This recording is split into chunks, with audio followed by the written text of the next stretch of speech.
नमस्कार दर्शक बंधु शुभ सकाल। आज हूँ मे मास 15 तारिख शुक्रवार।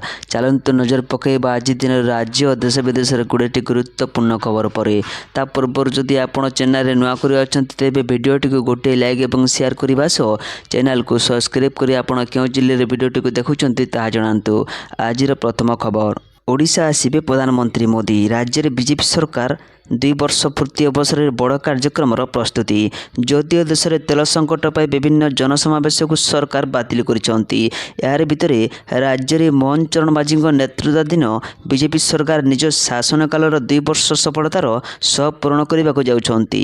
ऐतिह्यर अवसर को स्मरण करने प्रधानमंत्री नरेंद्र मोदी ओडिशा गस्तर आसिबार संभावना रही।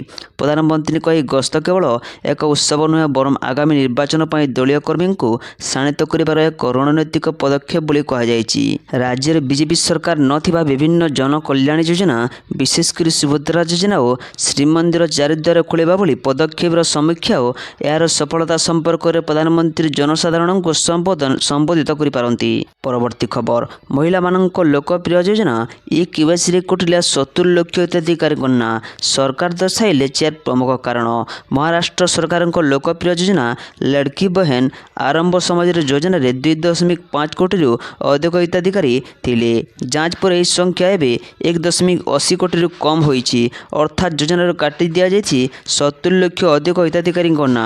हिताधिकारी संख्या किपर ह्रास पाइला सरकार प्रजाक्रम एक पुंखानुपुंखा तदंत करथिले। प्रथम पर्यायर 4 चकिया जान थिबा परिवार, चाष पर ट्रैक्टर व्यवहार करुवा परिवार एवं वार्षिक आय 2.5 लाख अधिक थिबा परिवार गुड़िकर तदंत करा जायतिला।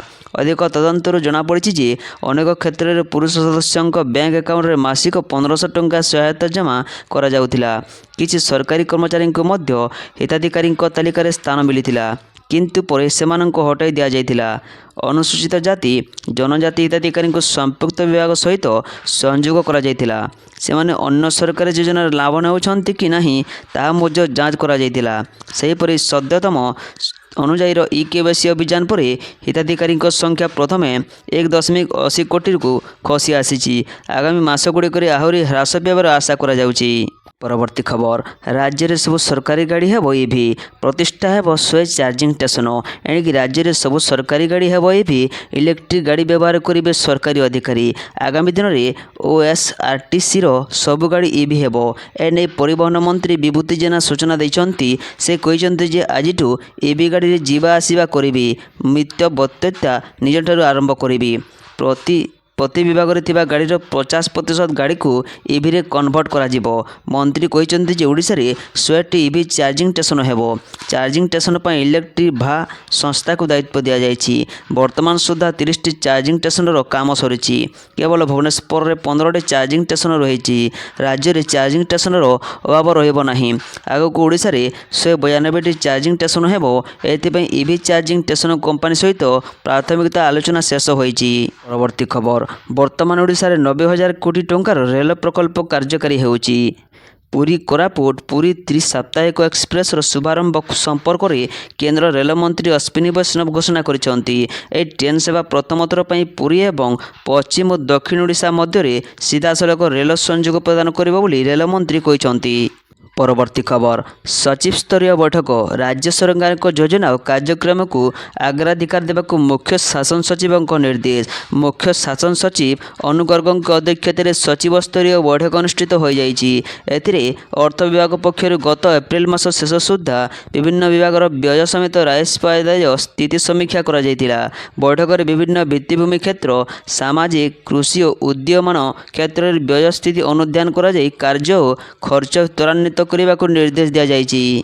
परवर्ती खबर, राज्य में यथेष्ट परिणाम रे तेल मौजूद अच्छी। जोगाण सचिव, राज्य में तेल संकट नहीं। पेट्रोल और डीजेल यथेष्ट मजबूत रही। राज्य में 2800 पेट्रोल पंप मात्र 20 ରୁ 30 टी तेल टांकी तेल सरी जाइछि। किछि पेट्रोल पंप मालिक टंका डिपोजिट करुनथिबारु सेमानंकु तेल मिली नथिबा। खूब शीघ्र राज्यर समस्त टांकी तेल पहुंचिबो बोली जोगाण विभाग प्रमुख सचिव संजय सिंह कहिसंती। परवर्ती खबर, सरकारी गाड़ी चढ़िबा उपरे कटकणा। मुख्यमंत्री पर ଅଫିସରଙ୍କ ପାଳି ଆସୁଛି ନୂଆ ନିୟମ। କାର୍କେଟ ସଂଖ୍ୟା କମ୍ କଲେ ମୁଖ୍ୟମନ୍ତ୍ରୀ। ଏବେ ସରକାରୀ ବାବୁଙ୍କ ପାଇଁ ଜାରି ହେବ କଡ଼ା ନିର୍ଦ୍ଦେଶ। ରାଜ୍ୟରେ ପେଟ୍ରୋଲ ଏବଂ ଡିଜେଲର ବ୍ୟବହାର କମାଇବା ପାଇଁ ସରକାର ଏକ ବଡ଼ ପଦକ୍ଷେପ ନେବାକୁ ଯାଉଛନ୍ତି। ବିଶେଷ କରି ସରକାରୀ ସ୍ତରରେ ଇନ୍ଧନ ଖର୍ଚ୍ଚ କାଟ କରିବା ପାଇଁ ମୁଖ୍ୟମନ୍ତ୍ରୀ ଆଜି କିଛି ଗୁରୁତ୍ୱପୂର୍ଣ୍ଣ ନିଷ୍ପତ୍ତି ନେଇପାରନ୍ତି। ଏନେଇ ମୁଖ୍ୟ ଶାସନ ସଚିବ ଅନୁପ ଗର୍ଗ ସ୍ପଷ୍ଟ ସଂକେତ ଦେଇଛନ୍ତି। ସୂଚନା ଅନୁଯାୟୀ ପ୍ରଶାସନିକ ସ୍ତରରେ ଇନ୍ଧନ ବ୍ୟବହାରକୁ ନିୟନ୍ତ୍ରଣ କରିବା ପାଇଁ ଅନେକ ଯୋଜନା ପ୍ରସ୍ତୁତ କରୁଛନ୍ତି। ମୁଖ୍ୟମନ୍ତ୍ରୀ ନିଜେ ଏହାର ଉଦାହରଣ ସାଜି ନିଜ କାର୍କେଟକୁ ଅଧା କରିବାକୁ ନିଷ୍ପତ୍ତି ନେଇଛନ୍ତି। ଏହାପରେ ବର୍ତ୍ତମାନ ଅନ୍ୟ ସରକାରୀ ଅଧିକାରୀ ଓ କର୍ମଚାରୀଙ୍କ ପାଇଁ ମଧ୍ୟ କଡ଼ା ନିର୍ଦ୍ଦେଶନାମା ଜାରି ହେବାର ସମ୍ଭାବନା ରହିଛି। ପରବର୍ତ୍ତୀ ଖବର, ଆସନ୍ତା 20ରେ ରାଜ୍ୟରେ ବନ୍ଦ ରହିବ ସବୁ ଔଷଧ ଦୋକାନ। ଜରୁରୀ ଥିଲେ କିଣି ନିଅନ୍ତୁ। ଅନଲାଇନରେ ଔଷଧ ମିଳିବାକୁ ବିରୋଧ ପ୍ରତିବାଦରେ ଆସନ୍ତା 20ରେ ରାଜ୍ୟରେ ବନ୍ଦ ରହିବ ଔଷଧ ଦୋକାନ। ଏନେଇ ଏକ ପ୍ରେସ ବୃତ୍ତିରେ ଜରିଆରେ ସୂଚନା ଦେଇଛି Utkal chemist and druggist association. ଆସୋସିଏସନର ସାଧାରଣ ସଭାପତି ପି ସତ୍ୟନାରାୟଣ ଓ ସମ୍ପାଦକ ପ୍ରଶାନ୍ତ ମହାପାତ୍ର କହିଛନ୍ତି ଯେ ଉତ୍କଳ କେମିଷ୍ଟ ଆଣ୍ଡ ଡ୍ରଗିଷ୍ଟ ଆସୋସିଏସନରେ 30,000 ଔଷଧ ବ୍ୟବସାୟୀ ଅଛନ୍ତି। ସେମାନଙ୍କ ଯୋଗୁଁ 2.5 ଲକ୍ଷ ପରିବାର ପ୍ରତିପୋଷଣ ହେଉଛି। ଗୋଟିଏ ପଟେ ଅନଲାଇନରେ ଔଷଧ କାରବାର ବୃଦ୍ଧି ପାଉଥିବା ବେଳେ ଅନ୍ୟପଟେ ଔଷଧ ଦୋକାନ ଦାୟିତ୍ୱରେ ଥିବା କର୍ମଚାରୀଙ୍କ କାମ ବନ୍ଦ ହେବାକୁ ବସିଛି। ଅନଲାଇନରେ ଡ୍ରଗ୍ସ ଓ କସ୍ମେଟିକ୍ ବ୍ୟବସାୟ ଆଇନ ସମ୍ମତ ନୁହେଁ। ତଥାପି କେହି ଏ ଦିଗରେ ସଚେତନ ନୁହନ୍ତି। ଏହାର ପ୍ରତିବାଦ ସ୍ୱରୂପ ଆସନ୍ତା 20ରେ ସମସ୍ତ ଔଷଧ ଦୋକାନ ବନ୍ଦ ପାଇଁ ଆସୋସିଏସନ ନିଷ୍ପତ୍ତି ନେଇଛି। ପରବର୍ତ୍ତୀ ଖବର, ହରମୁଜରେ ବୁଡ଼ିଲା ଭାରତୀୟ ଜାହାଜ। ଓମାନ ଉପକୂଳ ନିକଟରେ ଏକ ଭାରତୀୟ ଜାହାଜ ଉପରେ ହୋଇଥିବା ମିସାଇଲ ଆକ୍ରମଣକୁ ନେଇ ଭାରତ କଡ଼ା ଅସନ୍ତୋଷ ପ୍ରକାଶ କରିଛି। ବୈଦେଶିକ ମନ୍ତ୍ରଣାଳୟ ଏହି ଘଟଣାକୁ ଅଗ୍ରହଣୀୟ ବୋଲି କହିବା ସହ ଆନ୍ତର୍ଜାତୀୟ ସାମୁଦ୍ରିକ ବ୍ୟାପାର ଏବଂ ସାଧାରଣ ନାବିକମାନଙ୍କୁ ଟାର୍ଗେଟ କରିବା କୌଣସି ପରିସ୍ଥିତିରେ ଗ୍ରହଣ କରାଯାଇପାରିବ ନାହିଁ ବୋଲି କହିଛି। ସୂଚନା ମୁତାବକ ଗୁଜରାଟର ଏହି ଜାହାଜ ହାଜି ଅଲି ଓମାନ ଉପକୂଳ ନିକଟରେ ପହଞ୍ଚିବା ପରେ ହଠାତ୍ ସନ୍ଦେହଜନକ ଭାବେ ଡ୍ରୋନ୍ ମାଡ଼ କରାଯାଇଥିଲା। ଘଟଣାସ୍ଥଳରେ ହିଁ ଜାହାଜ ବୁଡ଼ି ଯାଇଥିଲା। ଗତକାଲି ରାତିରେ ପ୍ରାୟ 3:30ରେ ଜାହାଜ ଉପରେ ଆକ୍ରମଣ ହୋଇଥିଲା। ଜାହାଜଟି ସୋସିଆଲର ବରବେରା ପୋର୍ଟରୁ ଶାରଜାହ ଆଡ଼କୁ ପଶୁ ସମ୍ପଦ ବୋଝେଇ କରାଯାଉଥିଲା। ଆକ୍ରମଣ ପରେ ଜାହାଜ ଉପରେ ଭୟଙ୍କର ନିଆଁ ଲାଗିଥିଲା। ପରବର୍ତ୍ତୀ ଖବର, 18 ତାରିଖ ଯାଏଁ କାଳବୈଶାଖୀ ବର୍ଷା ଲାଗି ରହିବ। ଆସନ୍ତା 24 ଘଣ୍ଟା ମଧ୍ୟରେ ସାରା ରାଜ୍ୟରେ ବିଜୁଳି ଘଡ଼ଘଡ଼ି ବର୍ଷା ହେବାକୁ ଥିବାବେଳେ 7ଟି ଜିଲ୍ଲା ମାଲକାନଗିରି, କୋରାପୁଟ, ରାୟଗଡ଼ା, ଗଜପତି, କନ୍ଧମାଳ, ଅନୁଗୁଳ ଓ ଢେଙ୍କାନାଳରେ ଘଣ୍ଟା ପ୍ରତି 50ରୁ 60 କିମି ବେଗରେ ଝଟକା ପବନ ବହିବାର ସମ୍ଭାବନା ରହିଛି। ଏଥିପାଇଁ ଏସବୁ ଜିଲ୍ଲାକୁ ପାଣିପାଗ ବିଭାଗର ଅରେଞ୍ଜ ୱାର୍ଣ୍ଣିଂ ଜାରି କରିଛି। ସେହିପରି ଆସନ୍ତାକାଲି ନୂଆପଡ଼ା, ବଲାଙ୍ଗୀର, ସୋନପୁର, ସମ୍ବଲପୁର, ଦେବଗଡ଼, ବରଗଡ଼ ଓ ଝାରସୁଗୁଡ଼ା ଏହି 7 ଜିଲ୍ଲାକୁ ଛାଡ଼ି ଅନ୍ୟ 23 ଜିଲ୍ଲାକୁ ବିଜୁଳି ଘଡ଼ଘଡ଼ି ସହ ବର୍ଷା ଓ 30ରୁ 50 କିମି ବେଗରେ ଝଟକା ପବନ ବହିବା ସମ୍ଭାବନାକୁ ନେଇ ୟେଲୋ ୱାର୍ଣ୍ଣିଂ ଜାରି ହୋଇଛି। 18 ତାରିଖ ଯାଏଁ ଏଭଳି ସ୍ଥିତି ଲାଗି ରହିବ। ପରବର୍ତ୍ତୀ ଖବର, ରାଜ୍ୟରେ ଦିନେ 2 ଦିନ ଭିତରେ ଯାତ୍ରୀବାହୀ ବସ୍ ସେବା ସମ୍ପୂର୍ଣ୍ଣ ଠପ୍ ହୋଇଯିବ। ରାଜଧାନୀ ଭୁବନେଶ୍ୱରରେ ପେଟ୍ରୋଲ ଓ ଡିଜେଲ ସଙ୍କଟ ଏବେ ଚରମ ସୀମାରେ ପହଞ୍ଚିଛି, ଯାହାକୁ ନେଇ ବେଶୀ ଚିନ୍ତାରେ ପଡ଼ିଛନ୍ତି ରାଜ୍ୟ ଘରୋଇ ବସ୍ ମାଲିକ ସଂଘ।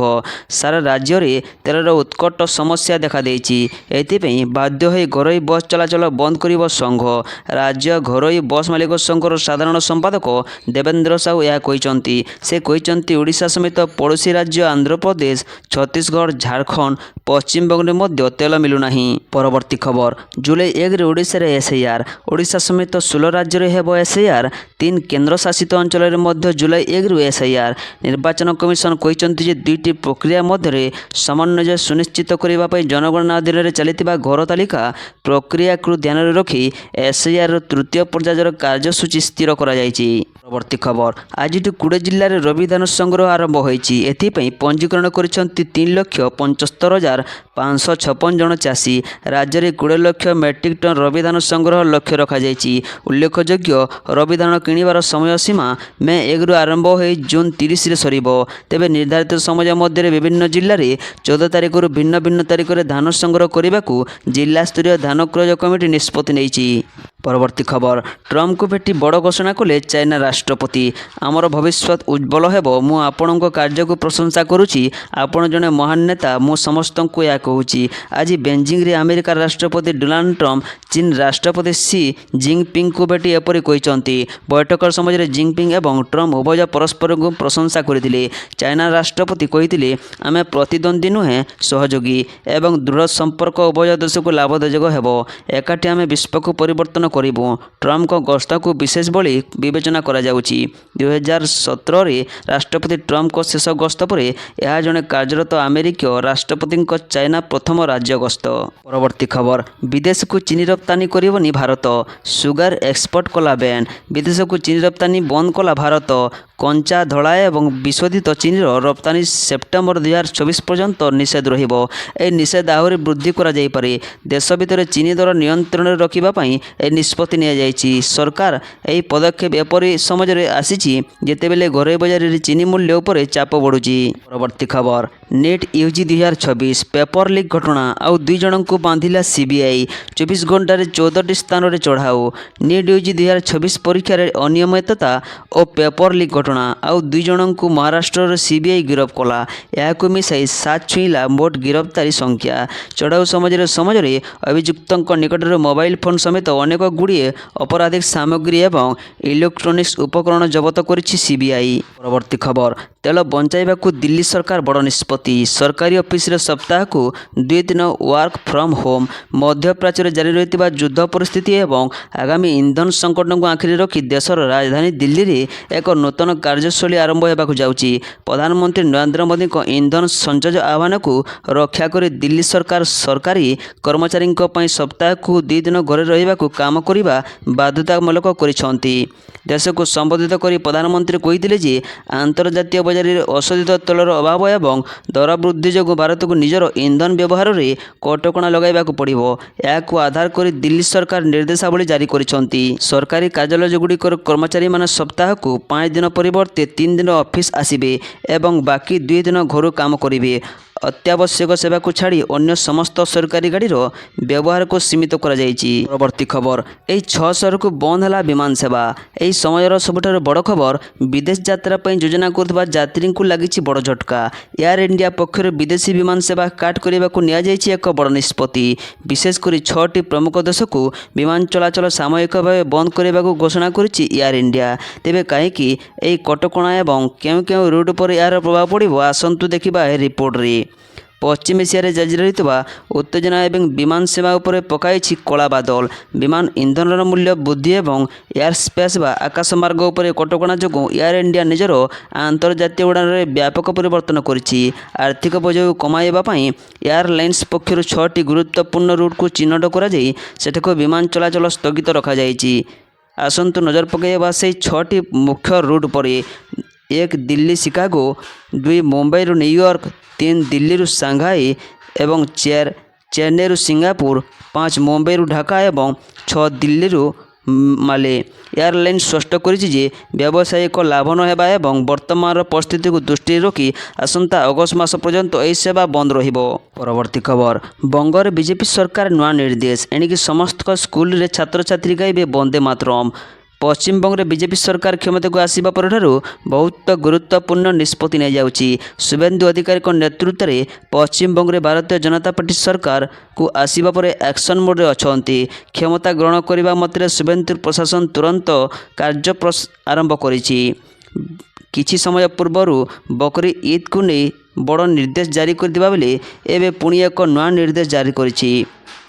ରାଜ୍ୟର ସମସ୍ତ ସ୍କୁଲଗୁଡ଼ିକୁ ଏବେ ପ୍ରତିଦିନ ସକାଳେ ଶ୍ରେଣୀର ଆରମ୍ଭ ହେବା ପୂର୍ବରୁ ଜାତୀୟ ଗୀତି ବନ୍ଦେ ମାତରମ୍ ଗାନ କରିବାକୁ ନିର୍ଦ୍ଦେଶ ଦିଆଯାଇଛି। ପରବର୍ତ୍ତୀ ଖବର, ଖୁବ୍ ଶୀଘ୍ର ଚାଲିବ ନୂଆ ପୁରୀ କୋରାପୁଟ ଏକ୍ସପ୍ରେସ୍। ସପ୍ତାହରେ 3 ଦିନ ଚାଲିବ ଏହି ଟ୍ରେନ୍। ଖୁବ୍ ଶୀଘ୍ର ଚଳାଚଳ କରିବ ନୂଆ ପୁରୀ କୋରାପୁଟ ଏକ୍ସପ୍ରେସ୍। ପୁରୀରୁ ସମ୍ବଲପୁର ଦେଇ କୋରାପୁଟ ପର୍ଯ୍ୟନ୍ତ ଗଡ଼ିବ ପୁରୀ କୋରାପୁଟ ଏକ୍ସପ୍ରେସ୍।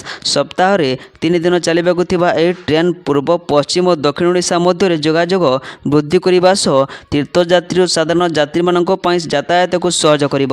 ପରବର୍ତ୍ତୀ ଖବର ଗ୍ୟାସ୍ ଓ କ୍ଷୀର ପରେ ବଢ଼ିଲା ସିଏନ୍ଜି ଦର।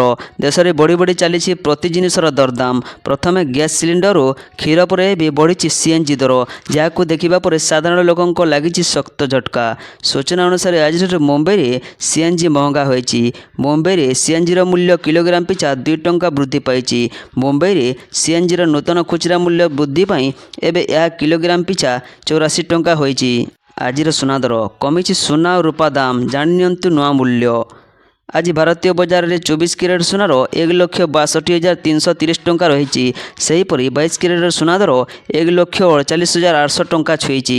ସେହିପରି ରାଜଧାନୀ ଭୁବନେଶ୍ୱରରେ 24 କ୍ୟାରେଟ୍ ସୁନାର ମୂଲ୍ୟ 10 ଗ୍ରାମ ପିଛା 1,62,330 ଟଙ୍କା ରହିଥିବା ବେଳେ 22 କ୍ୟାରେଟ୍ ସୁନାର ମୂଲ୍ୟ 1,48,800 ଟଙ୍କାକୁ ପହଞ୍ଚିଛି।